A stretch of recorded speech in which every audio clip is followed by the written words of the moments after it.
Mission Walk, India's #1 most advanced rehabilitation and physical therapy center, Manikonda, Alkapur Road. Call 9177-300-194. మా branches Hyderabad, Delhi మరియు పూణేలో కలవు. Hello, Telugu రాజ్యం channel చూస్తున్నారా? సామాజిక, రాజకీయ, జీవన చిత్రణే తెలుగు రాజ్యం. అతిశయోక్తులు, అసత్యాలు ఉండవు. రాజకీయ కోణం కాదు, ప్రజా కోణమే కొలబద్ద. తెలుగు రాజ్యం వీక్షణ మీ ఉత్తమ అభిరుచికి నిదర్శనం. భువనేశ్వరి గారు ఇంటి పట్టునే ఉన్నటువంటి గృహిణి. అటువంటిది ఈవేళ వెలుపలికి వచ్చారు. చంద్రబాబు నాయుడు గారు అరెస్ట్ అయిన తర్వాత కూడా ఆవిడ నిజం గెలవాలని పర్యటించారు. తర్వాత ఇప్పుడు మళ్ళీ నిజం గెలవాలని పర్యటిస్తున్నారు. నిన్నటికి నిన్న కుప్పంలో వెళ్ళి నామినేషన్ వేశారు. మరొక వైపు ధాటిగా ప్రసంగాలు చేస్తున్నారు. ఇవి ఎటువంటి సంకేతాలని ఇస్తున్నాయి రాష్ట్ర రాజకీయాలకి? భువనేశ్వరి గారు ఎన్టీ రామారావు గారికి అత్యంత ప్రీతిపాత్రమైన కూతురు. సరే, చంద్రబాబు గారికి ఇచ్చి వివాహం చేసిన తర్వాత ఆయన తెలుగుదేశం పార్టీ పెట్టారు. అప్పుడు చంద్రబాబు గారు కాంగ్రెస్లో ఉన్నారు. 83 ఎన్నికల్లో ఆయన చంద్రగిరి నుంచి పోటీ చేసి ఓడిపోయారు. ఎన్టీ రామారావు మీద అయినా నేను పోటీ చేస్తాను, కేర్లెస్, నాకు కాంగ్రెస్ అనుమతి అవకాశం ఇస్తే చాలు అంటే, ఆదేశిస్తే చాలు అంటే ఆయన మాట్లాడారు. ఎన్టీ రామారావు మీద పోటీ చేసి ఓడిపోలేదు, కానీ చంద్రగిరిలో పోటీ చేసి ఓడిపోయారు. ప్రభుత్వం ఏమో ఎన్టీ రామారావు గారి చేతిలో ఉంది, చంద్రబాబు నాయుడు గారి చేతిలో ఏమీ లేదు. ఎన్టీ రామారావు గారి అల్లుడు అనే డిజిగ్నేషన్ తప్ప. భువనేశ్వర్ గారు అప్పుడు లోకేష్ గారి కడుపులో ఉన్నారు. భువనేశ్వర్ గారి కడుపులో ఉన్నారు. మా ఆయన్ని తెలుగుదేశంలో తీసుకోండి నాన్నగారు, మా ఆయన్ని తెలుగుదేశంలో తీసుకోండి నాన్నగారు అంటే ఎమ్మటపడింది. ఎన్టీ రామారావుకి ఆప్షన్ లేకుండా పోయింది. చంద్రబాబు గారు ఏమో అడగల, ఎన్టీ రామారావు నేను చేరతాను తెలుగుదేశంలోను అనేం అడగలేదు. భువనేశ్వర్ గారు అడిగారు. ఎవరైనా కూతుర్ని మన్నిస్తారుగా, మీరైనా నేనైనా కూతురు కోరికను కాదనలేంగా. సరే, చేర్చుకున్నారు. అప్పుడు కూడా ఆవిడ ఎక్కడా బయటపడలా. అప్పటి నుంచి 1983 నుంచి మొన్న చంద్రబాబు గారిని రాజమండ్రి జైల్లో పెట్టేంత వరకు ఆవిడ ఎక్కడ పొలిటికల్ ఉపన్యాసం ఇవ్వటం అనేది నేను వినలా. ఏ సందర్భంలోనూ ఏ రాజకీయ సభలకు కూడా ఎన్టీ రామారావు గారు లక్ష్మీపార్వతిని వేసుకుని తయారయ్యేవారు, కానీ చంద్రబాబు నాయుడు గారు భువనేశ్వర్ని తీసుకుని ఏ సభలకు కానీ, సమావేశాలకు కానీ, అధికార సభలకు కానీ, చివరికి ఈ ఉగాది ఫంక్షన్లో ఎక్కడ భువనేశ్వర్ గారు అసలు ఇంట్లోంచి బయటకు వచ్చిన శబ్దం నేను వినలా. ఎన్టీఆర్ ట్రస్ట్ భవన్లో ఎన్టీఆర్ గారి ట్రస్ట్ తరఫున కార్యక్రమాలు చూసేవారేమో, లేకపోతే హెరిటేజ్ అవి చూసేవారేమో తెలియదు తప్ప పబ్లిక్ సంబంధించి ఆవిడ ఎప్పుడు బయటికి రాల. చంద్రబాబు గారు ఎంకరేజ్ చేసి ఉంటారు, ఎందుకంటే ఎంకరేజ్ చేస్తే ఆవిడ కూడా వచ్చేవారేగా. ఆయన నచ్చి ఉండదు, ఆవిడ ఇంటికే పరిమితం అయిపోయారు. ఎప్పుడైతే చంద్రబాబు నాయుడు గారిని అరెస్ట్ చేసి రాజమండ్రి పంపించారో ఆవిడ స్ట్రైట్గా రాజమండ్రి వచ్చేసారు. అక్కడ ఒక ఫ్లాట్ ఏదో తీసుకొని ఉండటం, మాట్లాడటం, నాయకులను కలవటం అవన్నీ చేసేవారు. ఆవిడతో పాటు బ్రాహ్మణి గారు కూడా, లోకేష్ వైఫ్, వీళ్ళంతా. తర్వాత చంద్రబాబు నాయుడు గారిని జగన్ గారు అరెస్ట్ చేసి జైలుకు పంపించటం వల్ల గుండె ఆగకుండాను చనిపోయారు కొంతమంది అని ఒక భారీ ప్రచారం అయితే జరిగింది కదా. సో వాళ్ళందరినీ ఓదార్చడం కోసమని నిజం గెలవాలి అంట ఈవిడి పర్యటనలు చేయటం.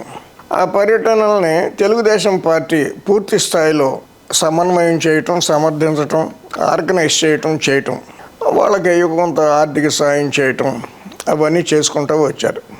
ఆ సందర్భంగా మెల్లగా రాజకీయ ఉపన్యాసాలు కూడా ఆవిడ ప్రారంభించారు. కుప్పం వెళ్ళారు. అంటే ఆవిడ రాజకీయ వ్యవహార శైలి క్రమంగా పెరుగుతున్న భావన కలుగుతుంది.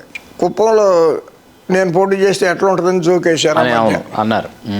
అది వెయ్యాలంటే మానసికంగా చాలా పరిణతి ఉండాలి.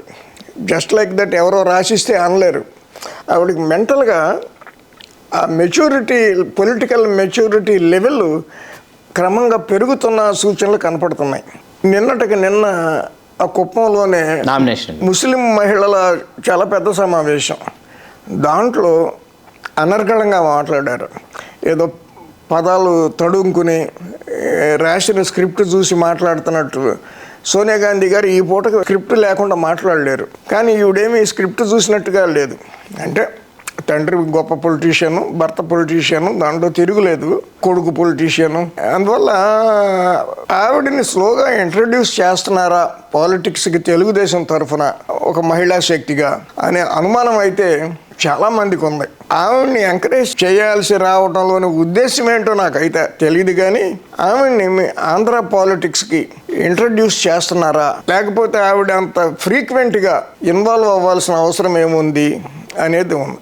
ఇంకొక యాంగిల్లో జగన్ గారి వైఫ్ కూడా భారతి గారు పులివెందుల్లో రేపు ఎన్నికలకి సంబంధించి ఆవిడ ఇంటింటికి తిరగటము, ఓట్లు అడగటము, రాజకీయపరమైన చిన్న చిన్న ప్రసంగాలు చేయటము ఆవిడ చేస్తున్నారు. జగన్ గారికి ఏదన్నా చట్టపరమైన ఇబ్బందులు వస్తే భారతి గారు నెక్స్ట్ ముఖ్యమంత్రి అనే ఒక వాతావరణం కూడా స్టేట్లో అందరూ మాట్లాడుతున్నారు. చట్టపరమైన ఇబ్బందులు వస్తాయని నేనైతే అనుకోవటం లేదు, కానీ జనం మాట్లాడేదాన్ని బట్టి. సో మహిళా శక్తి ఇంట్రడ్యూస్ అయ్యే సందర్భంలో భువనేశ్వర్ గారు కూడా రాజకీయంగా యాక్టివ్గా ఉంటే బాగుంటుంది అని చంద్రబాబు నాయుడు గారు కానీ లోకేష్ గారు కానీ భావిస్తున్నారేమో తెలీదు. మరో పక్కనేమో ఈవిడి కంటే పెద్ద ఆవిడ పురంధేశ్వరి గారు, ఆవిడ సూపర్ ఉమెన్ లాగా బీజేపీ చక్రం తిప్పుతున్నారు, ఆ బీజేపీ భాష మాట్లాడుతున్నారు. ఆవిడికి ఈవిడికి ఇప్పుడు ఇది రెండు పార్టీలు పక్క పక్కనే ఉన్నాయిగా, వైరుధ్యం లేదుగా. సో అక్క చెల్లెళ్ళు రాజకీయాలు నడపడంలో నాకేమీ అభ్యంతరం కానీ దోషం కానీ నాకేం కనపట్ల. సో ఆ యాంగిల్లో యాక్టివేట్ అయ్యారా, లేకపోతే చంద్రబాబు నాయుడు గారు కావాలని చెప్పి చేస్తున్నారా అనేది మటుకు నాకు అర్థం కావట్లేదు. కానీ అయితే ఆవిడ ఒకసారి ప్రయాణం మొదలుపెట్టారు కాబట్టి, రాజకీయ ప్రయాణం మొదలుపెట్టారు కాబట్టి ఇక ఆపుతారు అని నేను అనుకోవట్లే. ఒకటి, రేపు కుప్పంలో చాలా ప్రధాన ప్రచార కార్యకర్తగా ఆవిడ రూపాంతరం చెందారు, ఖచ్చితంగా పనిచేస్తారు, ఇంటింటికి తిరుగుతారు. నామినేషన్ల కార్యక్రమం సరే నిన్న నామినేషన్ వేశారని చెప్తున్నాను. ఇక మే 13 వరకు కూడా ఆవిడ కుప్పంలోనే ఉంటారేమోనని నేను అనుకుంటున్నా. సొంత ఊరు లాంటిది కదా.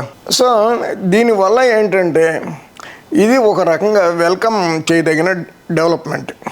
మహిళలు, అందులో ఎన్టీ రామారావు గారి కూతురు, ఇంకోటి కాదు, చంద్రబాబు గారి వైఫ్ అనే పాయింట్ కంటే కూడా ఎన్టీ రామారావు గారి కూతురుగానే ఆవిడని చూస్తారు. అవును, ఖచ్చితంగా చూస్తారు ప్రజలు. ఎన్టీ రామారావు గారు తనయ్యగానే తనను స్వాగతిస్తారు. అవును, ఎన్టీ రామారావుకి అత్యంత ప్రియమైన కూతురు, మళ్ళీ అందులో కూడా ఆయనంత అత్యంత ప్రియమైన కూతురు అయ్యి ఉండకపోతే చంద్రబాబు నాయుడు గారు తెలుగుదేశంలోకి వచ్చి ఉండేవారు కాదు. ఎన్టీ రామారావు గారు రానిచ్చి ఉండేవారు కాదు. ఎన్టీ రామారావు గారు కాదు, పార్టీ శ్రేణులే రామారావు గారిని అడ్డగించాయి, వద్దు చంద్రబాబు నాయుడు గారు. ఆయన ఏం చేశారు, ఎన్టీ రామారావు గారు మీరంతా డిసైడ్ చేయండి అని వాళ్ళకి వదిలేసి వెళ్ళిపోయాడు. చంద్రబాబు నాయుడు గారు లోపల ఉండాలా పార్టీలో వద్దా అని, నేను ఉంటున్న సబబు కాదు అని చెప్పి నిష్క్రమించారు, ఆయన పక్కకి వెళ్ళిపోయారు. సరే పెద్ద ఆయన మనసులో ఏముందో ఈ చిన్న ఆయనలకి తెలుసు కాబట్టి అందరూ చేయెత్తారు. నల్లపరెడ్డి శ్రీనివాసులు రెడ్డి దగ్గర నుంచి అందరం, ఆల్టర్నేటివ్ లేకపోయింది.